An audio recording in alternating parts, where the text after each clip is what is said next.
التقوى ولا تعاونوا على الإثم والعدوان ভালো কাজের সহযোগিতা করো, গুনাহের সহযোগী হইও না রে বাবা। যুবকদের জন্য একটা স্লোগান দিয়ে গেলাম, পারলে 200-300 টাকা দিয়ে পেস্টুন বানাইয়া স্লোগান লিখে লিখে বাজারে টানাও। নেক আমল পারলে করো, না পারলে চুপ থাকো, গুনাহ করিও না। বুঝো বুঝো, এইগুলো আসলে পারলে নেক আমল করো, না পারলে চুপ থাকো, গুনাহ করিও না। পারলে তুমি উপকার করো, না পারলে চুপ থাকো, কারো ক্ষতি করিও না। পারলে তুমি কারো প্রশংসা করো, না পারলে চুপ থাকো, কারো বদনাম বলিও না। قال رسول الله صلى الله عليه وآله وسلم خير الناس من ينفع الناس। জমিনে ভালো মানুষ ওই ব্যক্তি, হুজুর ভালো বলার উপায় নাই, মুফতি সাহেব ভালো বলার উপায় নাই,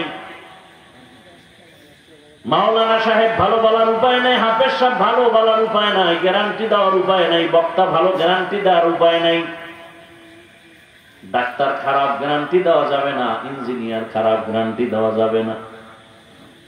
মানুষটা ভালো না খারাপ, আল্লাহ একটা ভেতরের মধ্যে রাডার দিচ্ছেন কলব, এই কলবটা যার ভালো, পুরা মানুষটাই ভালো।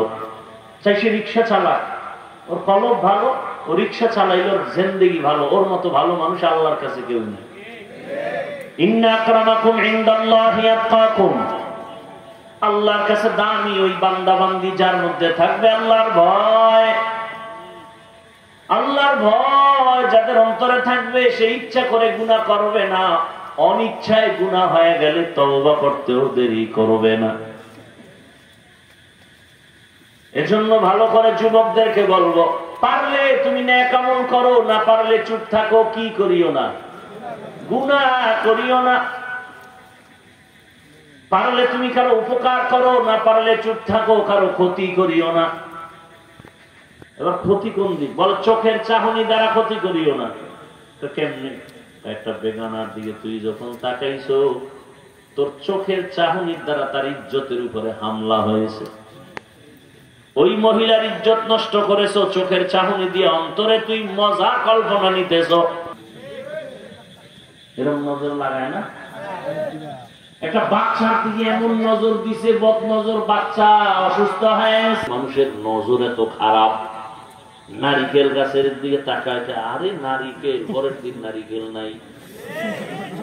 গাভীর দুধ হয় 20 কেজি, ও দেখে কয় ওরে দুধ। 3 দিন পরে হুজুরের দ্বারে পানি ভরার জন্য কয় মুখ দোষ। গাভীতে 1.5 কেজি দুধ ওঠানতে 3 কেজি ঘাম ছুটে যায়। বদ নজর লাগে। কি পীর সাহেবের বদ নজর? আপনাকে ইমাম সাহেবের বদ নজর? কার? আউলিয়ারা কারে উকবা ইখতিয়ার, জাহেলারা কারে দুনিয়া ইখতিয়ার। মাইলে মোমেন সোয়ে মোমেন মিশাবত, মাইলে কাফের সোয়ে কাফের মিশাওয়াত। রাগ করতেছেন আপনারা? রাগ করে যাইবেন কই? ইন্ডিয়ায় যাইবেন, এছাড়ার পথ আছে? জানগা ইন্ডিয়া। হ্যাঁ, রাগ করা যাবে না। যদি না যাইতেছেন রাগ করা যাবে না।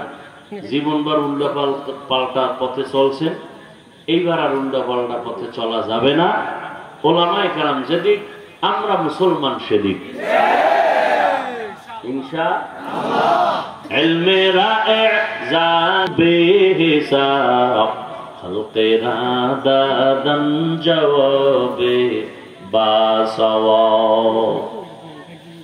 এরে আল্লাহর বান্দা, আল্লাহ বলেন আমি মানুষ তোমাদের সৃষ্টি করি না, হ্যাঁ সৃষ্টি করেছি ইবাদতের জন্য। এটা ডাইরেক্ট কইলেই তো যে তোরে আমি ইবাদতের জন্য সৃষ্টি করেছি। প্রথমে নেতিবাচক সাউন্ড কেন? আমি মানুষ বানাই নাই, এরপর হ্যাঁ বানিয়েছি একমাত্র মারিফত অর্জন করার জন্য। আল্লাহ মানুষ বানাইছেন মারেফত পাওয়ার জন্য। বলেন কি জন্য?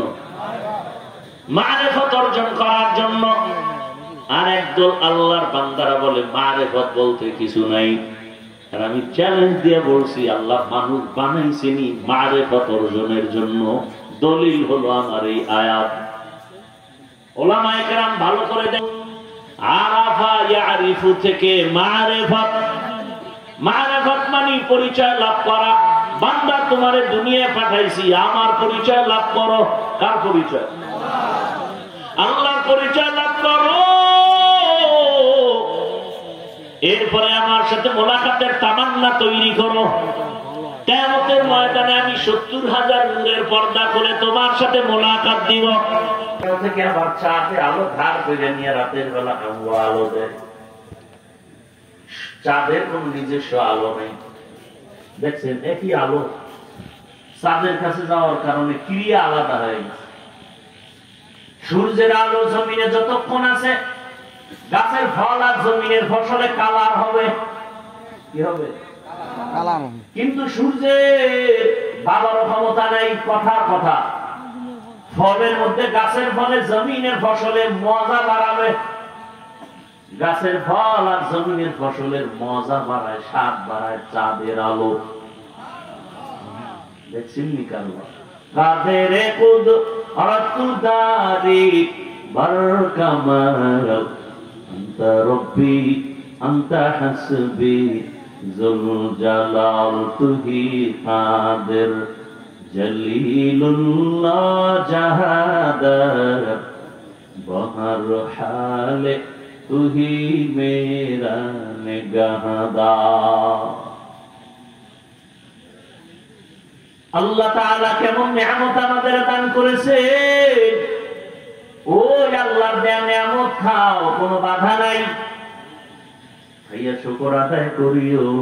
আমি আল্লাহ খানার কোনো হিসাব নিব না। আর যদি আমার দেওয়া পানি, আমার দেওয়া বাতাস, চাঁদের আলো, সূর্যের আলো ভোগ করিয়া শুকর আদায় না করো, বিরোধিতা করো, আমি আল্লাহ পাই পাই করে হিসাব নিব। রেডি থাকো। ওয়া ইন তাউদ্দু নি'মাতাল্লাহি লা তুহসুহা।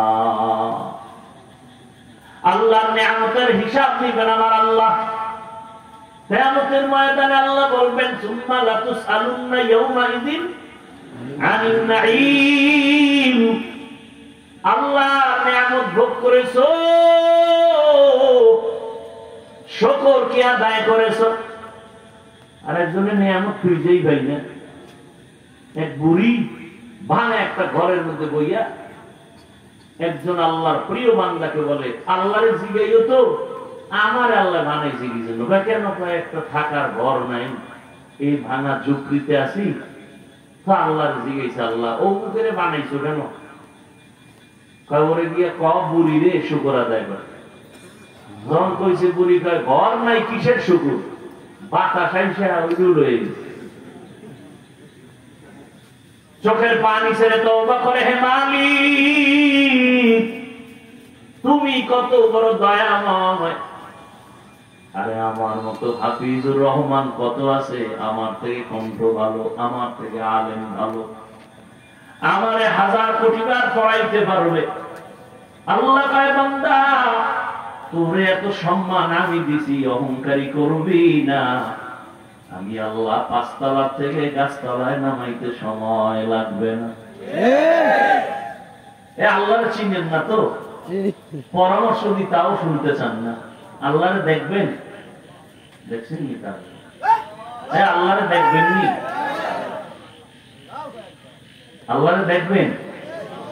আচ্ছা ডাইরেক্ট না দেখলে একটু নমুনা দেখবেন। নমুনা দেখবেন। ঢাকা পঙ্গু হসপিটালে যাইন তো,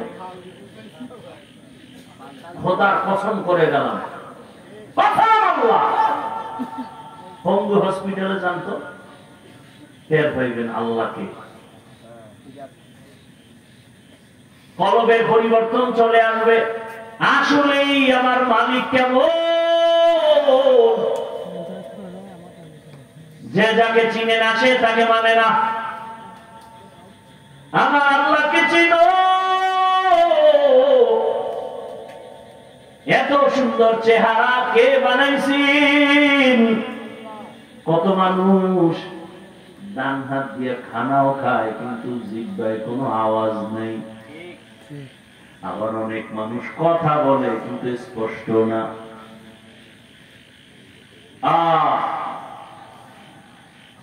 আল্লাহ কত নিয়ামত আমাকে দান করেছেন।